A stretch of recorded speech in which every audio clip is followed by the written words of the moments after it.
What if an entire civilization is still speaking, but you're the one who can't hear it? Not because the sound is gone, because the script refuses to talk.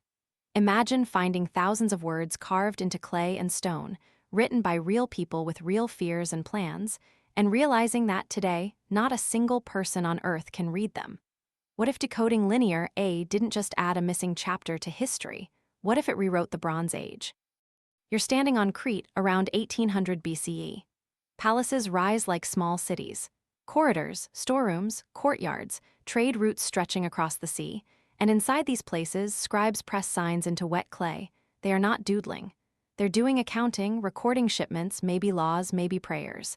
The tablets are practical, boring even, and that's why they're terrifying, because boring texts are the easiest to decode. If you can read 10 jars of oil, you can usually read everything else. But with linear A, you can't.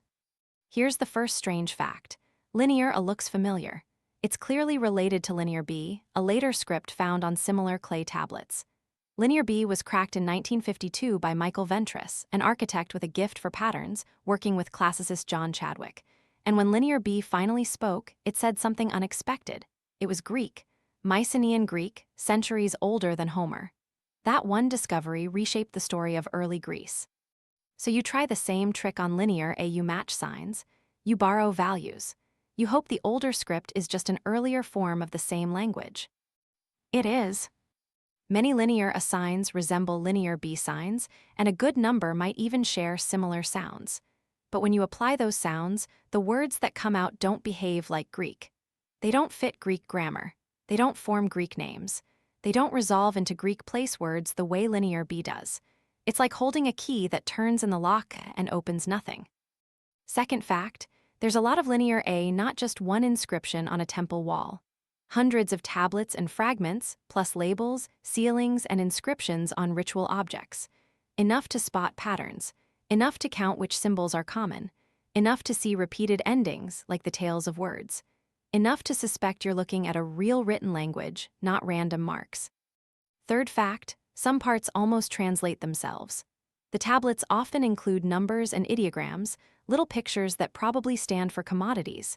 You can identify amounts of grain, oil, livestock, maybe textiles. You can even see recurring headings like categories in a ledger. It's organized, administrative, systematic, the kind of writing that should be crackable. And yet the core is silent. You start to feel the implications. If Linear A is the writing system of the Minoans, the civilization that built Knossos and other palatial centers, then you might be staring at the missing voice of Bronze Age Europe's first complex society. A society that influenced Mycenaean Greece, traded with Egypt and the Near East, and left behind art so vivid it still feels modern. Now the mystery deepens. Scripts usually don't survive alone. They travel with languages, with empires, with bilingual inscriptions, with conquest, with translation. Egyptian hieroglyphs had the Rosetta Stone. Akkadian cuneiform had multilingual texts and long traditions. Even Maya writing, once considered hopeless, surrendered after decades of work because there was enough context, enough names, enough repeated history. Linear A has no Rosetta Stone, no known bilingual tablet, no long, readable descendant literature. It appears, thrives, and then vanishes under the shadow of a later Greek-speaking administration. Then you notice a coincidence that feels almost cruel. Linear A and Linear B are close in time and place. Linear B shows up in the same palatial world, and it's used for the same kinds of lists. It's as if a new management team walked into the building, kept the filing system, changed the language, and left you with two nearly identical cabinets, one readable, one sealed. So you ask the dangerous question. What if the sealed cabinet contains a different story of the Bronze Age than the one you've been telling? Because right now, the Minoans are mostly reconstructed from their ruins, their art, and what later Greeks said about them. You know them as sailors, builders, artists. You know myths that might echo them, minus the labyrinth, the bull, but myths are smoke. Tablets are fire. If Linear A were decoded, you might learn what the Minoans called themselves, who they feared, what they traded, what they worshipped. You might discover that their political system wasn't what you assumed, that the palaces weren't palaces in the later royal sense, that their economy was less centralized or more. You might even find something that connects them to other languages. Some researchers have wondered whether the underlying language could be related to Anatolian languages, or to Semitic languages, or to something entirely lost. None of these ideas has won, but the fact that there are multiple contenders tells you something. We don't even know what family this voice belongs to. Now you escalate. You start looking for anchors. Names, especially, are lifelines. Place names survive invasions. River names can outlast empires. If you can find a city name on a tablet, you can triangulate sounds. Some linear sequences look like they might be names. Some may correspond to known Cretan sites. But certainty is rare. It's like trying to recognize faces through fog. Then you widen the net beyond Crete. You notice that related scripts appear elsewhere: the Cretan hieroglyphic script and the Cypro-Minoan script on Cyprus. The family resemblance is there, but the relationships are debated. The Aegean seems to have had a web of writing traditions, like electrical cables running through a dark sea. That suggests bureaucracy, trade, standardized systems, and standardized systems usually leave clues. You also realize how much is writing on small pieces of clay. A fire bakes them, and suddenly they survive for millennia. No fire, no record, so the archive you have is not the archive they had. It's a burned snapshot, not a library. It might be mostly economic texts because those were stored in places that caught fire. Maybe the literature, the myths, the letters, were written on perishable materials and are simply gone. If that's true, decoding linear A might still give you only numbers and inventory. But even inventory can rearrange history. It can show scale. It can prove trade links. It can reveal shortages, rationing, political control. It can tell you whether this was a peaceful merchant network or a tightly managed state. This is where real authorities step in. After Ventris cracked linear B, scholars like John Chadwick helped build the field that could read the Mycenaean administrative world. For linear A, decades of careful cataloging and analysis followed. Arthur Evans, who excavated Knossos, first identified and named the scripts, even though he couldn't read them. Modern corpora compile the inscriptions, and linguists keep testing hypotheses, cautiously, because wrong guesses can look convincing for a long time. And you can see the temptation. If you assume linear A signs have the same sounds as linear B, you can read it aloud. The syllables come out. They just don't mean anything you recognize. That has led to many proposed decipherments. Most are rejected because they can't predict new readings, or they force meanings, or they rely on cherry-picked examples.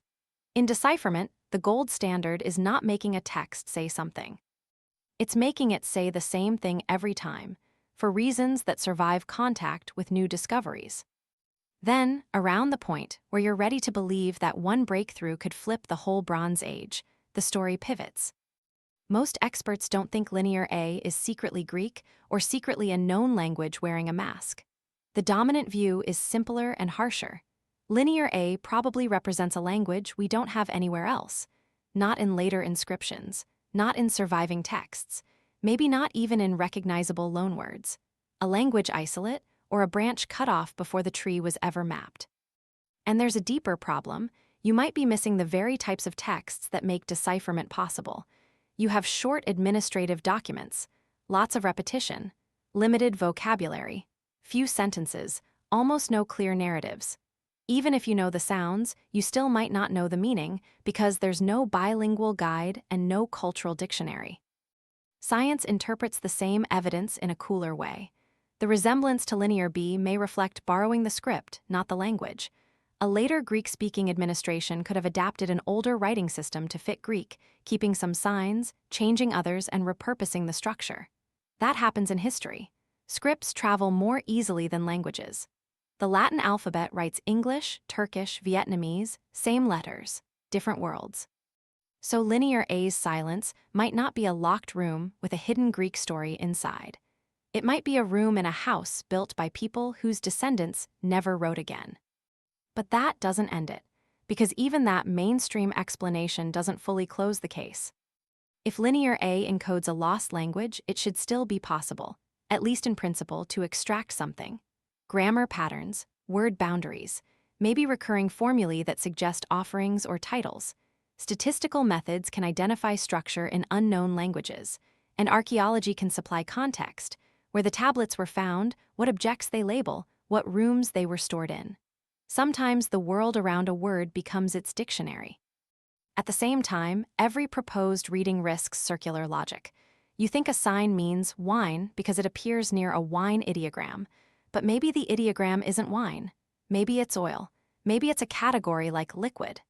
You build a meaning on an assumption, then treat it as proof.